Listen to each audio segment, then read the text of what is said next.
see live? you. Are we live? Yeah. We live, baby. We live. Here we Out go. in Mexico tripping. What's going on?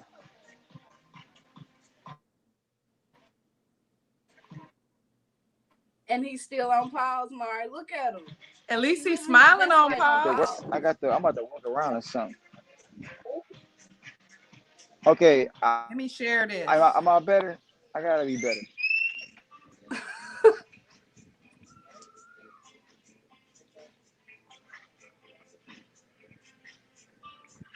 I feel like I don't know where to go to get better service. You sound good right now. As long as we can hear you. All right, cool. Let's run it.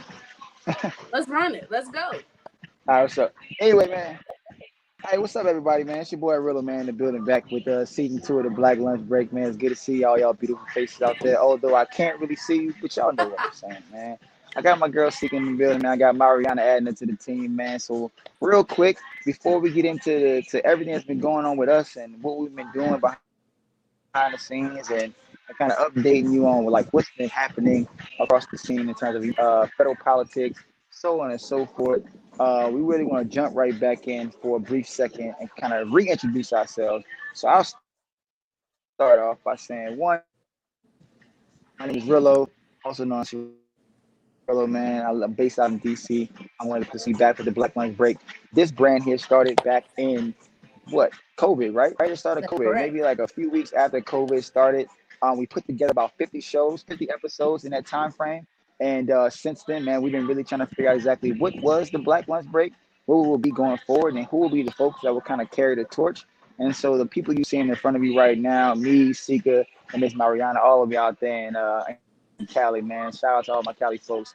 But if you're watching this right now, make sure you're sharing this across all your social networks, especially on Facebook Live. And just want to pass it off to my girl Sika real quick and reintroduce herself. What's good, everybody? I'm Sika, and I am the director of music and entertainment as well as the Black Lunch Break. Very, very happy to be here. Very excited for season 2. We have a lot of things in store for you. I'm hoping you're enjoying the new look that you're seeing on the screen right now, and I'm definitely hoping that you're enjoying our sis right here to the left of me, Miss Mariana. What's up, sis? What you got going on? What's going on? All the way from West Side. I'm all the way in Cali. Everybody, my name is Miss Mariana. I am the community correspondent with Black with No Chaser. So this is right up my alley. I'm happy to be the new correspondent on this project. Running my mouth, speaking truth, speaking about things that affect the home, school, community, neighborhood, workplace. That's what I'm all about. So I'm glad to be the newest addition to the Black Lunch Break. We happy to have you, sis. Real talk. So we're gonna keep it on moving to the census. We hope you guys are signing up, making sure that you guys are checking in on that. What's up, Rillo?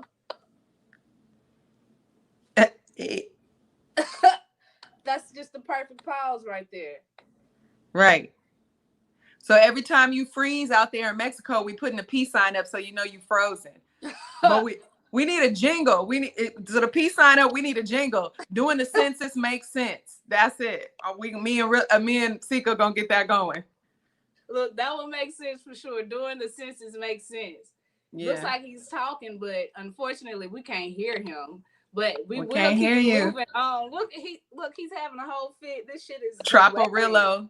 He always somewhere. We're in the tropics. He always somewhere in the tropics. His new name is Troparillo. This nickname before the show started. Troparillo. Yo. So anyway, man, y'all crazy, man. But so I know folks out there, man. Look, sorry for the technical difficulties, but we trying to like make moves at the same time, still produce shows. And so, but yes, the Census 2020 is super important. Right at the very beginning, if you've been following the Black Lunch Breaks, the very beginning, one of our first episodes, we've been talking about since it's been like more than 200 days out, right? It's been like over 200 days out. We started tracking the November 3rd. Now we're 62 days away, I believe. And we had my homegirl on for My Black Counts. My Black Count, she came on to talk about the importance of the census and why we should be taking the census. And so won't really get bogged down into why you should be taking the census, but I do encourage you to go back to season 1 and figure out and go back to that episode when we have our folks on for My Black Counts. Super important episode. We actually dug a bit deeper than most folks do on why the census is so important, especially for Black folks to be counted in this country. Again, you should be seeing across your screen right now, 62 days away until election day. Look, I know this cannot be overstated. I'm pretty sure Sika and Mariana right now will agree with me that seriously, I don't care what you do on November 3rd or before then. If you can vote early, right? Then make sure you make sure all that is taken care of. And lastly, have a plan. Have a plan to making sure that you're able to get to the polls on election day. If you need a ride, call your folks right now. We'll plan for every single thing in our lives, but be last minute with the voting. Voting isn't too important. We got too much at stake on November 3rd. So make sure you're getting out and you're getting with your people and make it a day. Look, Black folks, we make everything a day. Make it some fun shit. It ain't gotta be no like what you think about voting. You can make voting into whatever process you want to make it to. The main thing is that you bring yourself, your family, and your friends to the polls to make sure that 45 is not there occupying that actual January 2021. And that's it. And let's make a pat. Let's make a black pat. Your big mama ain't giving you no greens on the holiday or no cornbread if you don't go get active. I must just say that. You don't get no greens, you don't get no cornbread. Listen, that's a good thread. You know, if Big Mama making the thread, then we don't wanna make her mad at all. Yes, indeed. It was Wakanda, man. What are you getting ready to say, Miss Mariana? I was just gonna say, I attended a workshop last year about the census when I was working with the organization, the Folsom Cordova Community Partnership, and from a young age, it was like, who's these people coming and knocking at my door, asking this information, and I really want to speak to that, the concept of like us demystifying, like identifying ourselves when it's important, right? Because a lot of the times, because our identities have been taken advantage of in so many ways or misconstrued, we have to understand that being a part of the census is speaking up and identifying who we are, where we are, how we are, so that when it's time to make larger decisions and be active on that political scale, we have full representation. So just, in support of Rillo, just kind of demystifying the idea that if we don't want everybody to speak for us, we definitely have to step up, identify, and speak for ourselves. So let's shake off some of that fear. You don't have to do door to door for census. If you don't want somebody at your house no more, you can get online and do everything like you do. Check your base statements, stock your boo thing. It's really, really simple. You could get active. So just, again, demystifying the idea of the census being about something taking away from you. It's something that pours into your representation in the community. I couldn't agree with that anymore. We always talk about how our voices are not heard, and this is one way that our voices can definitely be heard. So you cannot complain again if you do not sign the census, making sure that you are counted, making sure that your neighborhoods are getting taken care of, and everyone is getting everything that we are deserving. Let's check out some comments real quick before we get it moving. Yeah. Early voting is today in Boston. Shout out to Natalia, man. She's been Beantown. What's up, man? Thank you for being with us here today. We got Cody. Yo, I love Boston. I went to Boston. God damn it, Chad. Yeah, man. We're about to get ready to move on to the next segment. And that is always in Wakanda. If you are not on the Black with No Chaser website, we need you guys to go over there and check it out. We have a tribute written to the king. And right now we're going to get into this short video in memory of our king. Yeah. Sometimes you need to feel the pain and sting of defeat to activate the real passion and purpose that God predestined inside of you. It's time to declare war, saints. It's time. You got celebrities dying, people with money, people who have the best health care in the world. You got people who are poor, people who are left out of American society dying. You got older people, younger people, kids dying. The devil is on a rampage. It's time for God's people to be on a rampage. Purpose crosses disciplines. Purpose is an essential element of you. It is the reason you are on the planet at this particular time in history. Your very existence is wrapped up in the things you are here to fulfill. Whatever you choose for a career path, remember the struggles along the way are only meant to shape you for your purpose. The more complicated one, the one with more failures at first than successes, the one that has ultimately proven to have more meaning, more victory, more glory, then you will not regret it. We don't know how long we're going to be on this earth. Many have passed away this year. We don't know how long we're going to be on this earth. Please do me a favor. Let the Spirit of the Lord move through you and leave your mark on this earth. Wakanda forever. Yeah.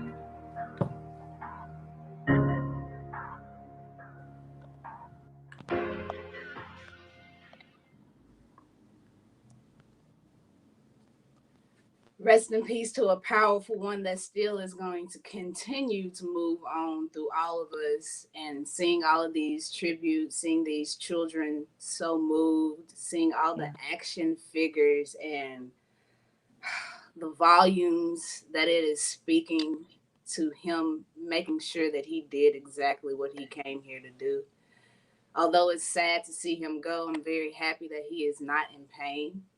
And as I will always say, always in Wakanda. Always in Wakanda. I love it. Let's keep it moving to the advantages of tribal positioning. What's up, sis? Okay. So everybody knows me. I coined myself as Harriet Tubman 3000. I'm very, I inherited her spirit before the movie came out, before they try to put her face on some kind of currency money bill, right? And that carries out whether it's physical safety of the body, and then of course safety of the mind and the spirit, right? And so today, when I was doing extra studying, I got my notes here. I have this whole concept of like tribal positioning, right?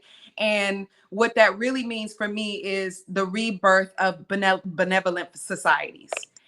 And I was really studying hard, especially with Black August passing, like, what is a benevolent society and what is it all about, right? And for those people that don't know, basically, when we're talking about Black benevolent societies, when slaves were freed or they were given permission to live amongst society, they had to build their own Black communities, right? And a lot of the times we sensationalize Tulsa and we get really excited about spaces and places like that. We're constantly trying to figure out, how do we have that kind of cooperative economics? How do we have that collective work and responsibility? And a lot of that came from the framework of benevolent societies.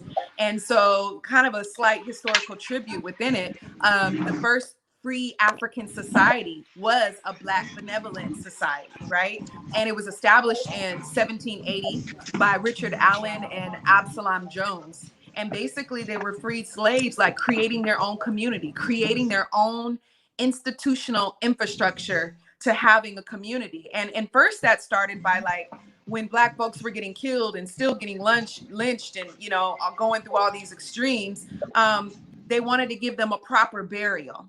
So a lot of the cornerstone to these benevolent societies was like, yo, we can't afford a plot. We need to have our own space to bury our ancestors when they transition through the physical body. How are we going to do that? So they would create these like memberships, and these memberships would be like 1 shilling, like it ain't even like paper times. It's like 1 shilling. And that shilling would get you into this membership. And I think it's really important we break down what that membership was. That was everybody being very clear on what their gift, their skill, or their business was.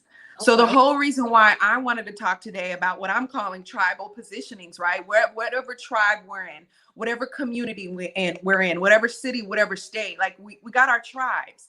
And now that our society, as we know it, is very unpredictable, the importance of having a benevolent society is when things are uncertain, which are always uncertain for Black people, especially in America, right?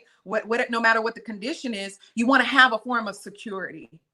And so what I want to introduce, and I'm going to make an effort to do in more conversations, is this whole rebirth of benevolent societies through bartering, through making sure that you establish in your community who's who, what's what. You got beans, I got rice. We need to be aware, and we need to have our own parameters of what that exchange looks like. So if 2 cups of your beans is 1 cup of your rice, then we need to have that established. And whether that's you all the way in Atlanta and I'm shipping between or Mississippi to California, I think it's really, really important for us to shift into this bartering mentality, because I've been exploring the fact that we're closer to a cashless society than all of us want to even own up to, right? Most of us are using debit cards, invisible money, Bitcoin. So we're already slowly going through this transition of being a cashless society.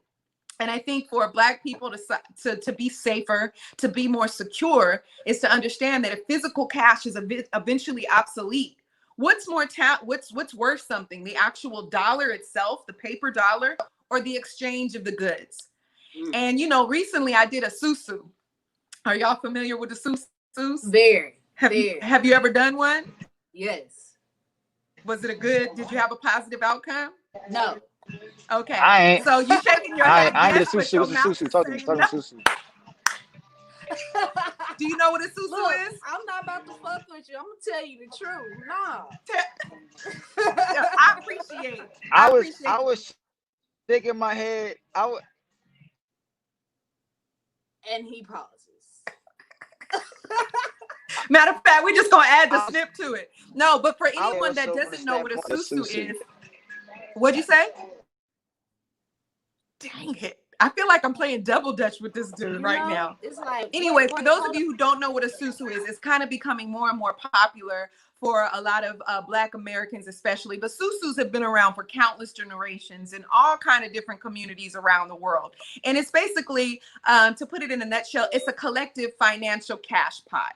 And for example, a lot of Mexican and Asian communities do it a lot, right? We all coming together in this one space. We're all going to work collectively. We're going to put this money in the pot. This pot rotates around, and then everybody else can buy whatever they need to buy. So that's kind of a loose idea. Well, I did a susu, and much like you, Sika, it didn't have a positive outcome.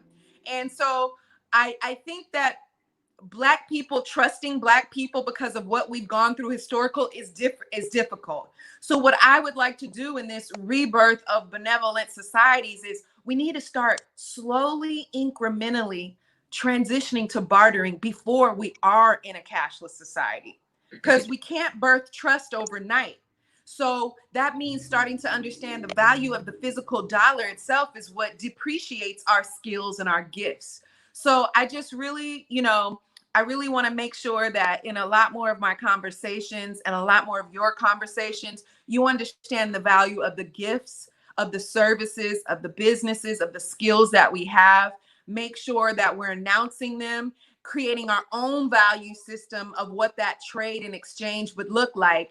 And then my final kind of word and kind of solution on that is the way we start to incrementally build trust is, for example, Rillo, people in your family. You should be able to list all your close family and your extended family and have a nice little black book in your household that lists down not just their name, their number, and their email, but what their gift and skill is. And make sure to establish a conversation to where you've already hashed out what that barter looks like. So should you be in an uncertain time, should you be in emergency, or should you just need to exchange goods and services, you can do that with each other. And I think if we start practicing it now, we can start to shift into this cashless society without it being such a shock. Listen, wait, I followed everything that you were saying, and I'm with all of that. I feel like we do need to have a better understanding of how they are working their financial pots in other races. And it is becoming an issue within our community, like the trust thing. And, it's easy to take advantage of people when you are in a higher position in one of these susus type of things. Right. I don't know exactly what Rillo was about to say, and I see his mic is off. I mean, we would love to get into his topic. Am I right? I was going. No, I think it's a very important topic because like when I look at like bartering systems, I think it's important to be able to barter with your folks, right? I think it's important to have those relationships, Yeah. but it's like you know, I think we've been so much conditioned. So I think it's like a breaking down of like how we think about what is of value. Because like to me, the struggle is well when I bring this to the table, this amount of value based on American dollar Yeah. system, right? And so then like, well then if you bring this, um, I'm gonna just shut up, man. No, we just gonna I'm gonna just shut up, it's man. Hey, it's CJ over double here dutch. laughing. It's double dutch. It's like you like No. get the rhythm. Once you get the rhythm, you gotta roll with it. Listen, hey, if you don't see I us want to throwing up have the peace signs, I we want to hear have you. this conversation. This is a good conversation. It's a great conversation, man. So I want to ask some of the viewers that are checking in, like, just on an average, think about how often do you barter, right? And I mean, it could be your recreationals, it could be getting your hair done, it could You be feel whatever it me? is that you do, right? Now, that's because there's a trusted relationship established, right? And it's over time.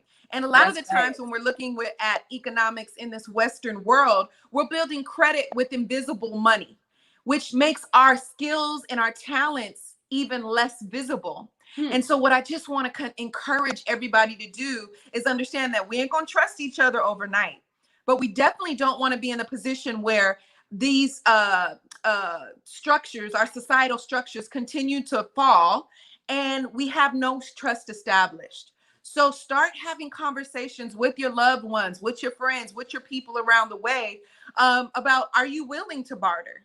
Are you willing to accept the fact that our skills and what we have to exchange is actually at higher value when we take the dollar out of it? And then we create our own exchange rate. Because the idea is, if we're going to build security in our communities, we have to start doing it incrementally. So just think about it. When have you bartered? What kind of relationship was it? And how did you identify what that skill is and start practicing that more and more with the people that you're dealing with? See, this is exactly why you are the perfect fit for the show, because certain topics that you were thinking about, we wouldn't have thought about that. I know. So, Hell nah. I ain't hearing no I, homies talking about it.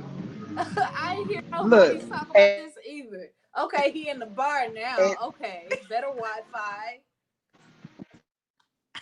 or not. so now I'm in the bar. So on the bar, and now, all right, bro, I'm done. I'm You done. good, bro? You But talking y'all, now? It's sounding I'm like gonna you onto just something. sit here and listen whenever we get back to something.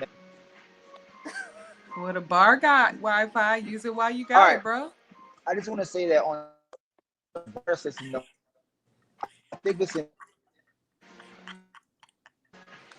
don't even know, man. You know what though? We should barter more. Is what I'm trying to say. That's what I'm really, in essence. That's what we should. We should. Yeah. Yeah.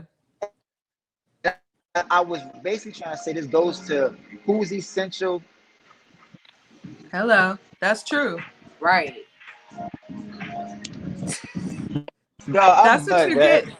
I'm no, It's I'm Tropic. done. I'm I'm telling you, done. your new name is Troparillo. Every time we talk Chaparillo. to you in a different tropical place, so you are I can't. now Troparillo. That's your Can new y'all? Can name. y'all hear me now? Can y'all hear me now? Bartering is the way for business building relationships as well. Yes. It is. It is. But That's a hey, I got a Yeah. question. No, What's your because question? I feel like I don't want to even leave little. I would rather run over my segment for a second to then talk about this a bit more, because I feel like there is. I think there's an importance of talking about how we barter together, Right. and I think that this goes back to and COVID, which is whenever that person is actually becoming be essential. Because in the day though, Right. is that we all have dignity in what we do, and so it's like we got to be able to like see that value, find that value, and to utilize each other's resources to be able to like to get where we need to Yeah. be at. I would love like I don't know, based upon capitalism, is if we're ever going to move from a system of, oh well, let's go ahead and get rid of the US dollar, but to the point of Bitcoin, because I was listening, I just didn't have no damn service to see okay. But you done But found the spot. Wherever you at right now, stay Oh, right there. Stay don't right move. there. I'm lit right here. That's why I ain't moved. Hey, you know how Don't niggas move. hey, It right hey, now. hey, Shit, I see hey, your you know how lips moving and everything. hey, but what I will say though is I don't know, it's like I must be in the sprint zone right here. This very, very small zone window opportunity. And Now that's you really what life know. is about. You got your small window of opportunity and you maximize on that joint. You Now better you shine. know, You better right? But shine. no. We need to get some more bartering though. We need to get some more bartering, y'all. I mean, like, what do y'all think? Like, what would that look like? What would that look like on a real level? So if I ain't got no crib, right? I got an apartment, but you cut grass, right? You cut grass. And that shit is essential.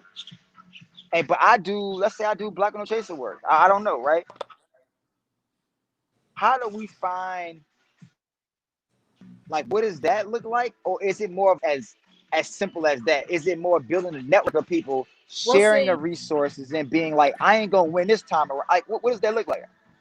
in my opinion, I feel like we already know the resources that we have amongst each other. I think what it looks like is us removing the laziness. We're so accustomed to fast-paced service and how quick we're gonna get it. So as far as my brother that can do it over there, but may take a little bit longer, I'm sometimes maybe willing to pay that extra change so that I can get that work quicker versus realizing the long-term effect of Right. actually shopping with my brother and respecting the fact that he may not be Right. able to work with me as quickly as I may Yeah. need it. So I think Yeah. within the community we have a lot of issues on wanting each other to snap into it immediately and want that microwave process type of Mm-hmm. reaction. I mean, resolution or whatnot. But Right. I think that if we are able to eliminate being lazy and literally find out all the people in our tribes and whoever our tribes are also connected to and literally use the resources, we would be able Yeah. to eliminate a lot of things. Like for instance, we can eliminate fear of the foods that we are buying in particular stores. If we could figure out how to barter and go and buy our veggies and fruits and other things from within our communities and stop being lazy and go straight to the grocery store because we know it's going to be there. If we could eliminate small things like that, we can be able to get into the system of bartering. And once we Right. do stuff like that, like with the basics, the foods, and we're looking within foods within our community, we're going to start wanting everything else that we're shopping for within our community. So I Right. think if we start off with one thing, it's going to trickle off into every Right. aspect of our lifestyle. But how does that We got to stop being lazy because we are like we just want Well, everything in an instant. but let me say something about even the word lazy. Like, we're going to have but like to change that because some of that is apathy, right? And apathy comes from a deep level of distrust or disbelief that anything could get better. It's really hopelessness.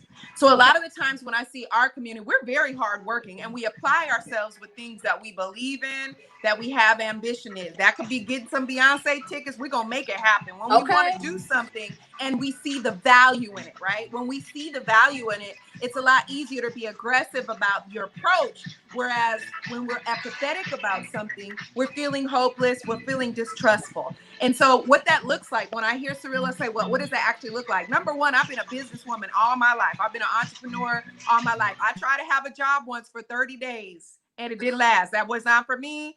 So first of all, understanding that as structures, empires always fall, right? So once we get into this framework of understanding it will and it is currently falling, you got to have a backup plan, right? So when I say what that looks like and feels like, when I say make your community network guide, even if that starts with the 4 people in your family and understanding how to create exchange rates with your own family, just your 4, 5, 12 people in your family, right? And then being consistent. And the way you create consistency is making sure that you have options. And I'm big on 30-day contracts. I used to try to get into opportunities and working exchanges with people in the community. And because I didn't put this framework, and Rillo knows our first project together was on a 30-day contract. I was gonna say it was like Right? we So you know I ain't reevaluated lying, after I ain't 30 days. exaggerating. No matter how passionate I am right now, I'm very big on 30-day contracts. And what that means is when we're creating our sense of exchange and value, we say, look, bruh, I know you cut grass, but you take a little longer than the brother up the block that has 5, 6, 7 carloads of brothers that can come and do it. I want to exchange with you for 30 days. We'll do, instead of once a month, let's do once every 2 weeks so that the job doesn't get out of hand. And I'll make sure that I have a 2-hour window of time for you to do that. And in exchange, I understand that you need your breaks done. Let's establish that. How many barter sessions of cutting my grass for how many barter sessions of fixing my brakes, and really customizing that. So I get what you're saying about like, don't be lazy. I would say don't be apathetic and don't feel hopeless. Create a clear, distinct outline of what looks like. Because sometimes we be shaking on it. All right, homie, I got you. I got you. I got you. Ain't no fine print. So create that fine print and design what that exchange will look like. And then do it for 30 days. And if it doesn't work, then it's not a fit for you. You don't have to go to the community and say, oh, they're horrible business. It just wasn't a match and an exchange for you. So what does that look like though? So like, you know, our folks be different with housing, right?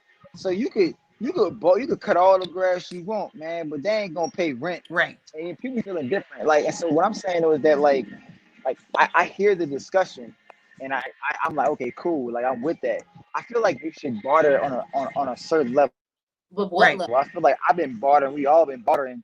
Like I've been bartering with a neighborhood homie.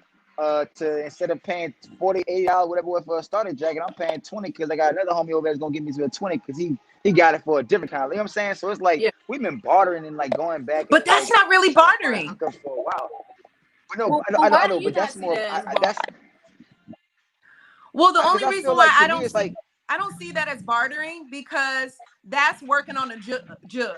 That's working with a hookup. That's, I'm gonna give a different profit margin, which still has money being exchanged. So you were getting a hookup from somebody in the community, but that don't always work out right. So when you said somebody might dip out on you, I think a solution to that would be the speed and rate of the exchange is just as important as establishing what the exchange is. So I need my daughter's hair braided tomorrow at 10. You're going to cut my grass tomorrow at 10. We meet in the middle and service each other within the same reasonable amount of time. So somebody don't get their hair braided and then take off and your yard is still looking crazy. I get that piece, but I'm saying though is that like I would love to see. I want to have this conversation again because I think it's important to have this conversation. It's good, right? And like because like to me it's like I want to get to a place where I'm like, okay, bro, I'm in Mexico, right? And some of my people are in Mexico that I know that like, yo, we ain't operating on no barter system, that's for sure. But I would love if we did. But I mean, like I look at it like, look, man, like I'm trying to figure out is like if my brother is homeless, how many people right now in good conscience being straight up, bro, homeless, right? But or somebody that I know just became homeless, like lost his job or lost her job, whatever it is like that, right? Yeah. How long are you bartering with that person until at the end of the day you still operate under the auspices of capitalism and you gotta pay your rent, and then that bartering system then becomes like, well, they ain't paying my bills. So is it more like, well, I just got to take the L on that, and because that's my bro, that's my sister, just stay with me until they get on their feet, and I just keep on paying my bills and do what I gotta do? Because at the end of the day, it's still gonna be a hybrid approach, because it's not gonna be, to me, it's gonna be no corporation that's gonna go, yeah, I'm cool with bartering with you. Like Amazon ain't bartering with you. Like Wells Fargo ain't bartering with you. Like, you know what I'm saying? The purveyors of white supremacy and white dominance ain't bartering with you. And so it's like, I get it for our people, but our people also are still lacking in resources, right? The actual, like, to the point where like we can really go, yeah, I don't need your land because I got my own land. I don't need your crib, I got my own crib. And I got multiple cribs. And I got this and I got that. And so I'm not necessarily saying that what you're saying has no validity to it. I think for me it's more so like, okay, well, how do we take that and put it, and I just like to me, I could barter with y'all all day. But I guarantee you right now, Barty gonna come to a hoe when I say, let me borrow your car for tomorrow. You like, hold on, borrow my car. Hold on, man. You ain't paying no insurance. You ain't paying no car, no nigga. I don't know Yeah, what you talking about. And so I feel right. like bartering has its limitations. What I'm trying to say. That's what I'm Right. trying to say. No, I agree with that. I agree with that. And first of all, I think we do have a habit in the Black community. We have a big habit of comparing business to Western structures. So you're right. Wells Fargo ain't bartering with you, but that is a capitalist corporate system. So if we're really going to talk about bartering and exchange, we're actually talking about exiting that traditional way. And so that would have to start with home in our community first. So of course, we're not going to be able to go out and be like, I'll cut your yard, for $50,000 a yard work. That's not going to happen. But I think this is not about their communities. This is about Black communities. And so where we start, and for your example, so like saying like having a homeless brother and helping him out, like that's different from bartering. That's altruism. That's the concept of doing something for the better good without any interest in mind. Bartering does have an interest in mind, right? So if we're going to talk about altruism, we're talking about the essence of I'm going to look out for somebody and do good for humanity's sake. And if you do that, you have no invested interest. Bartering, I have an invested interest. There's a complete exchange. And I don't think we need to start from the bottom down. I think we need to start from small to big. And so what that means is doing it on a basic level, because the concept is trust building. Not doing as many barters as possible, not doing them as fast as possible, but making sure that, okay, if I know now I have my daughter's hair taken care of, my yard taken care of, I got a computer guy. These are all things that we do go to those larger companies that overcharge us and then don't have our best interest. So it's this bartering is much more than about the capital exchange or gain. The bartering is ultimately about the simultaneous trust building that we have had for more than 400 plus years that have been abused. And so that might happen small. I'm not looking for it to happen overnight. What I am looking for it to be is authentic. You should be able to, I think Big Mike, or what's his name, had a show. He had a show on Netflix, I think, where he wanted to only support Black communities. He was starving. He was shivering in the cold. He didn't know because he didn't want to spend any dollar in the white community because he did a social experiment. Killer Mike, right? Killer Mike. Okay. The only problem with that is he didn't research like the brothers back in the day with the Green Book. Remember the Green Books? If you had to travel from one coast to the other, you had a clear map and you were aware of who existed. So step number one, what it looks like, it's not just jumping into a barter and hoping that it works. Number one is everyone needs to identify what their gift, their skill, and their talent is. Number two is you establish the actual exchange rate, value, and terms. Number three is you create that's three, I put two up. Number three is you create a 30-day, 60-day, whatever day deadline. It might be a 2-week deadline. And then you schedule and you follow up accordingly. If it doesn't work, you extract yourself from that exchange and you move on to the next person that got some better beans or some better greens or some better whatever. So for me, an example is I'm a gardener. I'm like, I call myself the ghetto girl gardener now because I've been doing it. I started in small pots and now my whole backyard is plentiful and I can feed myself, my mom, and a few loved ones. But now that I'm seed saving, so this is what I'll close with because we're getting excited and this is going to have to be another conversation. I can go on about bartering and benevolence, the rebirth and benevolence for forever. But the whole idea is now I have 20 times more of my harvest because I not just grew the food and fed myself and my family, but now I'm seed harvesting. Seed harvesting is money. Think about it, Rillo. Think about it, Sika. How much fruit and vegetables have you eaten in your life and you've thrown the seeds away? So even if you're not a gardener, those seeds are barterable because somebody, big mama, got some yard. Somebody's buying some land instead of a condo in the middle of the city and is thinking about the future. So again, I think this rebirth of benevolence doesn't just look one way. It's just not bartering. Bartering is just one small element. Benevolent society is creating an infrastructure for survival, for security, and for community exchange. And that's going to show up a variety of ways. So one brother you might be able to barter with, another brother's like, no, we still need to do cowrie shells, shillings, cash, whatever. We need to have something. But the point is learning how to exchange amongst ourselves, small and incrementally, so that we can trust build. And as this shit in Babylon starts falling apart, we ain't sitting here, up short, pillaging each other and hurting each other for survival. We've established the beginning of new relationships. That's true. I love all of that you just shared with us because that's something that we could keep moving on with, because we have to realize that there will come a point in time where we won't be able to depend on them. So if We we there don't have now. our own in our Yeah. backyard like you do, then Yeah. what are we going to be able to do? And the bartering is also going to come into effect if something does come into happening that we can't trust them. I mean, we already know this though. Like, let's not act like we can rely on them, tap their lines, and be able to get out of the hole if we are in Right. one. Right.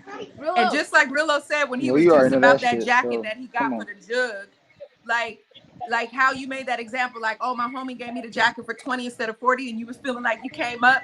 Let me tell you how dope it is to exchange some food or some seeds, y'all. Like, I get just the juice about that is finding a deal in a department store. So we got to really change what we feel is cool and dope when we come up on a good deal or a good barter. Like, I be feeling fly. Like, after I eat that bell pepper and pop out all them seeds, I'm like, yeah, this is cash money right here, you know? So we have to really get excited about survival and putting some of these things in place for the future. I be feeling dope. Hey, you are dope. That is super dope because you can trace the hands from where your food is coming from, Man, and look. you don't have any worries. I You can can't. I'm not hearing navigate y'all. yourself. Sorry, y'all. I don't know. Oh, you are Aw. here. You are here. We hear you good. What's up? Tropic Redeeming Rillo. I'm not hearing. Okay, skip me.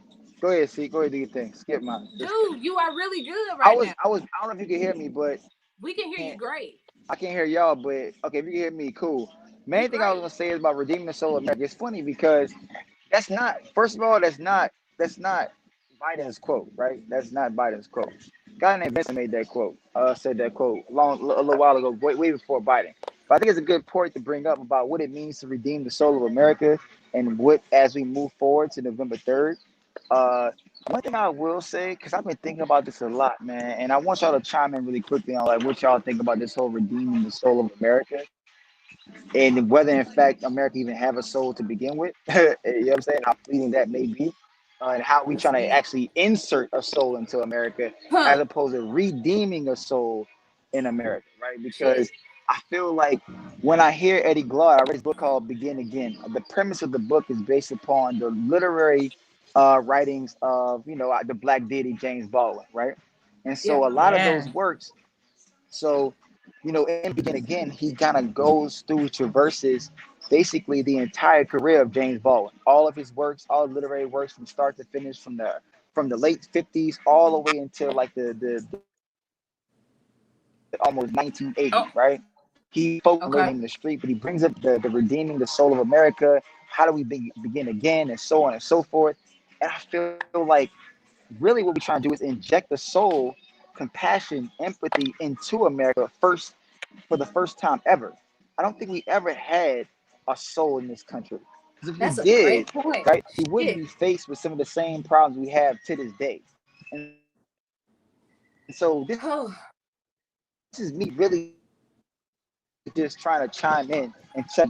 That means you actually had something to begin with, right? That means you had something tangible or metaphorically speaking to actually like but somebody said reclaim the soul.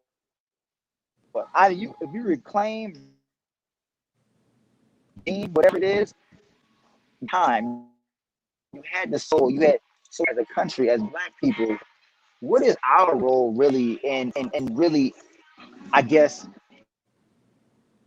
inserting the soul of America once and for all? What does that look like? now that's a beautiful way to put that And I together as far as, man, inserting the soul. You said something right there because that poses the question. Although he's gone, we're gonna continue this conversation. he wanted us to answer. Right. He wanted us to answer. He'll be able to log back on here and see our answer. He got to go back to the bar. Right. To follow up with what he was saying. Yeah. Oh, he's coming back in, everybody. That's all right. I believe everything that I'm you just here. I'm said. back. America never did have a soul in the first place. So inserting a soul is actually a task that we actually have to realize how much work we have to do, although we have done a lot of work and although the ancestors before us has done a lot of work. But I believe that's actually identified the problem. Like, we have to figure out how to insert a soul into America. And the only way a soul can be inserted into America, in my opinion, is being black and making it black. Because I mean, Blacker than black. everything about this place came from melanated skin. And no, I'm not just being exclusive to the black skin, but I'm being exclusive to the melanated ones. And we know for a fact that the non-persons of colors, we know, right? So it is a job and it is a task to be inserting the soul into America. And what does that look like? The hell if I know. The only way I think that we can insert a soul into America is all of us genuinely being us and walking in our purpose and doing whatever our divine will on this earth is. And that's the only way we can get to inserting the soul into America. What you think, Miss Mariana? Well, you know, I'm going to challenge y'all, but in a good way. So I agree, but I also disagree to a certain extent. And here is why. I feel that America is full of soul. I feel that we got soul power. I feel like we got soul food, soul connection. We have high spiritual. And when we say that there's no soul, we have to look at the context. We're talking about Western culture. America and everybody from the Africans and the indigenous people that were here before colonizers came is full of soul. What I think we need to do is disassociate our attachment and the idea of who has power over our soul. There was soul here from the indigenous people. There's soul here from the African people that have been here before colonization. There's soul for everybody that was brought here. There are souls lined in quivering in the Atlantic oceans and blowing them hurricanes every single day and night right now during hurricane season. We are full of soul. I think we need to look and change the content slightly and say, who are we giving power over our souls? Through exploitation. So the people that live in America, the indigenous, the African, the people of color are full of soul, but we have started to voluntarily exploit our souls. And we have started to believe that the people who have power over our souls are more important than us, more valuable than us. So I feel we're full of soul. I feel like the people who have colonized this planet and colonized America are the ones that we need to disassociate and take our power of our soul back. That's how I feel like this is a powerful comment on this screen. Yeah. I totally agree. We've always been the soul. It's been possessed by white supremacy. Well, Azia just said what I was talking about. I feel you, girl. Add me on Miss Mariana. Like 65. We think alike. She said that right there. And Tyson is saying when Americans gain a soul, it will no longer be America. I like that perspective. Yeah. So that's so too. I appreciate Asia. Appreciate you, sis. With T.Y. though, that's what I'm saying. Look, people, we keep talking about reclaiming time. We gotta redeem this. I'm like, ain't nothing redeemable about this country. It's ours. Like, if we gotta it's almost like to me. It's going out. When somebody said, like, when Asia said that it will actually, like, the soul of America has always been. Damn it! All right, y'all. You good? On Thursday. Yeah, I'm gonna get in the better. Yeah. You ain't in no hot spots. You like in a mild, lukewarm spot. you ain't got no hot spot out there. Yes, I feel like this shit is. I feel like deep down though. I feel like deep down though, we need to just begin. Like, the book premise itself, and I'm reading the book, right? So I'm more talking about like what I was reading, and I'm trying to dialogue about it. But when you're talking about like when it says begin again, it's like, well, yeah, let's begin again, meaning that we need to start anew. Like, but the problem is, and so it's funny how these conversations actually connects. So we talk about bartering, we're talking about beginning again. It's talking about a new system, a new way of doing things. It's weird how our topics end up actually being connected, because what we're talking about is reimagining, right, and transform this country that actually has a system created for people across all hues across all socioeconomic statuses, right? It actually gets to the marginal people that are living in the margins. That's what we're talking about here, right? Yeah. But we can't do that. We're not having a real conversation about the fact that, look, we not redeeming a damn thing. There Right. ain't nothing to redeem. Okay. Like, to me, in my opinion, though, it's never going to be America to redeem, because we started right in the way in which we stole land from people. We stole to build the land, to build capitalism, to build world powers, right? So there's nothing to redeem about that. And so, like, to Right. me, when like we talk about this, like this election cycle, and what do black people want, right? We're talking about Breonna Taylor being shot in the home, Jacob Blake being shot 7 times in the back, but merely going to his car and saying, "I'm not dealing with the goddamn police today." You know what I mean? We're talking about the brother down in Lafayette that got shot 11 times. 11 Yeah. times. I just got word today that a brother in Jacksonville got shot 30 times by the police. There's no redeeming that. There's no redeeming. Like, to me, redeeming is that we had some good. There was some inherently good about the systems in place. But, and I'm probably breaking up right now, but You good. there's nothing really inherently good about American system, because if it was, though, we wouldn't be where we at to this day. Right? We would be able to fall back. Black people, brown people, people of color, whatever it is, we'll be able to fall back on something. What can black folks right now fall back on? The benevolent What society that we're what we creating. Listen, what that's Tyson what is that's saying right now. the society. Yes. Everything. Our souls belong to God, not America. Look, If he didn't say shit else, that's exactly it. Man, shit, but Tyson. But you know what? When we say look, things see, like look, redeeming and all that, we I gon' feel like that we're actually rendering ourselves powerless. I'm not soulless. I'm not powerless. I'm not invisible. So I think even like the language and the etymology and all the things that we say is a lot of spells and trickery. You know what I'm saying? Okay. And so sometimes we feel like because we're speaking loud, we're not using the right vocabulary.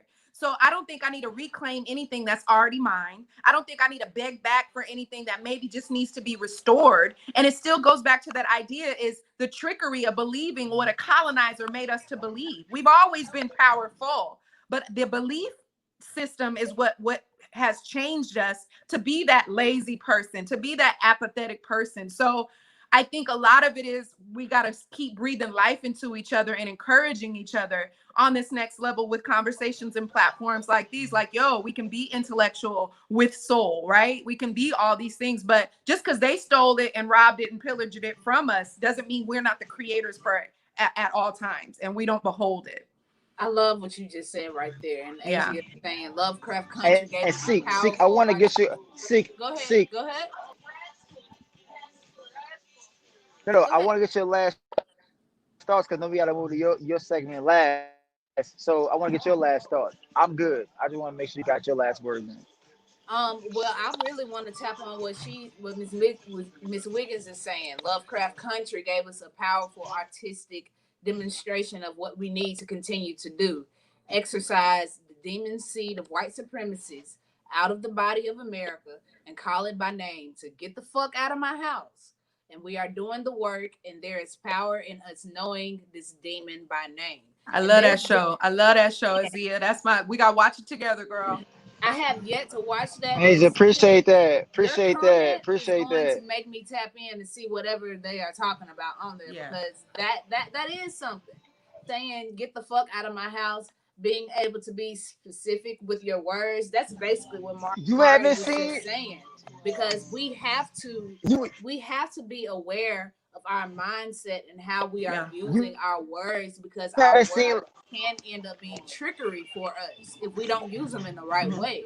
And we don't realize that as a community, because we're always available to lash out emotionally versus dealing with our feelings internally and realizing how we are reacting with our outward words. And it's a struggle. It's a struggle for real, because we've been so programmed, just like my sis Knowledge has said, we've been so programmed to react and be so reactionary with everything that is occurring in this life that we don't have time to we don't possess the time. That's what it is. We do have the time, but we don't possess the mindset to have the time to watch our words so closely.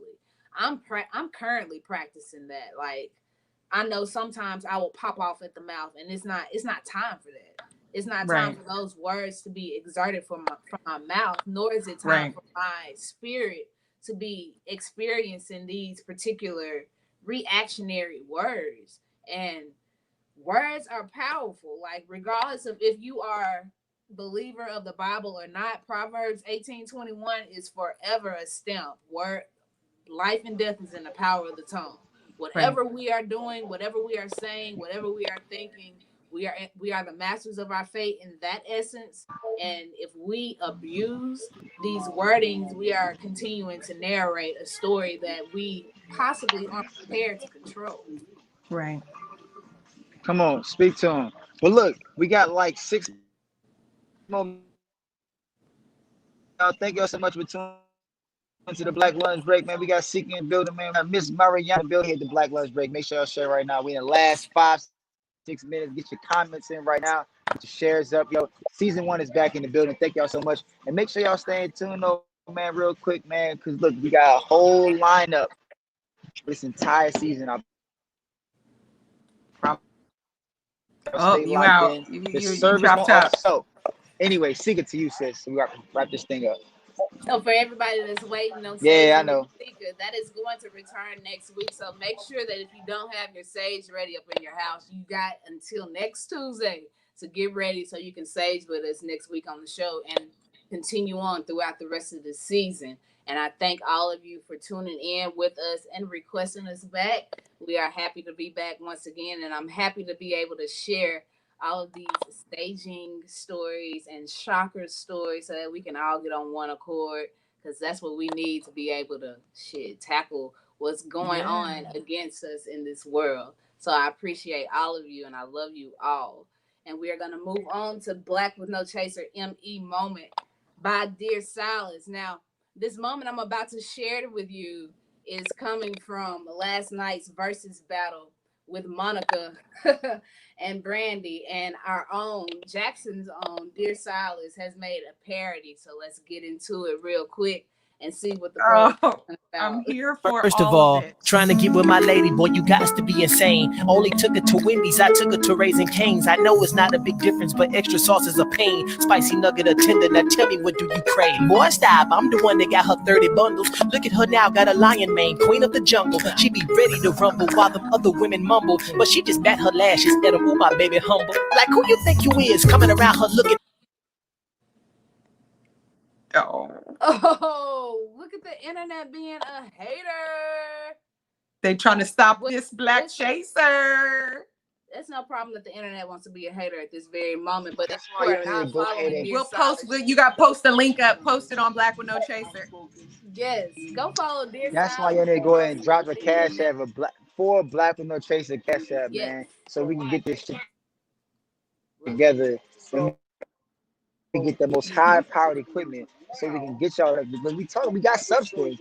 We need technology to deliver the product to you, unfettered access. Yeah, we right? need our And when we own say that, we also satellite. talk about these damn internets that behave on us. Because even if we did have our own internet, then we definitely wouldn't be worried about these damn issues. Like Azia is saying, hater, motherfucking hater. So look, once again, we want to pop off to you the BWNC store. Make sure that y'all are going and shopping with us. CJ popped in those comments earlier today. It's blackwithnochaser.shopify.com. You guys can go and check out all of the gear that we have ready for you guys. And it's everything for the flavor. Whatever you're feeling for the week, we got something for you. Monday through Friday. If you want to do Saturday through Sunday, Sunday through Sunday. Hey, we got all of that. 24/7. So whatever you need, just go visit our store. You can get to the store pretty quickly if you just go to blackwithnochaser.com, and it'll be ready for you right there as soon as you click on there.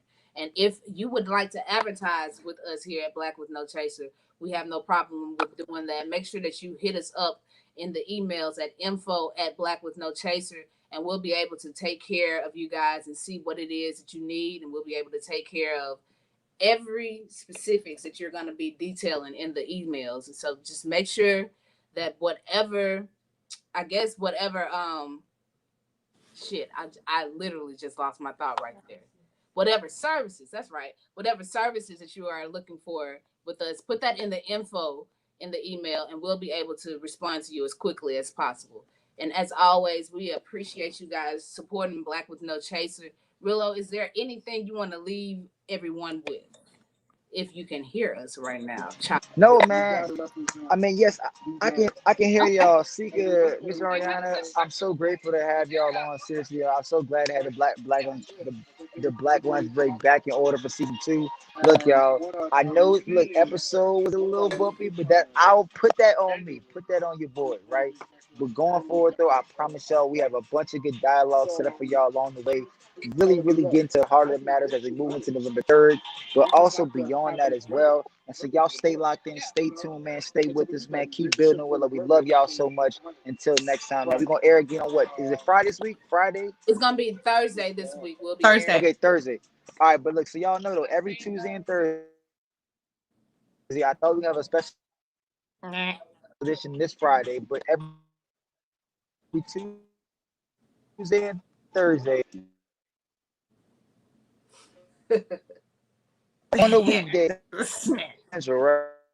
The Sandman is pulling them. Wait, look, Yana going out. All the internet is trash. Everybody internet is trash. Mariana, you got anything? Thank y'all. Yo, that's gonna end today's first episode. We appreciate all of you guys tapping in with us. We thank you for all the shares. If you want to donate to Black with No Chaser, you can just send us a Cash App at $for-no-chaser or PayPal us at blackwithnochaser.com. Well, just Black with No Chaser. And as always, follow all of our social media networks. We are Black No Chaser, as you see down here on the screen, on Twitter.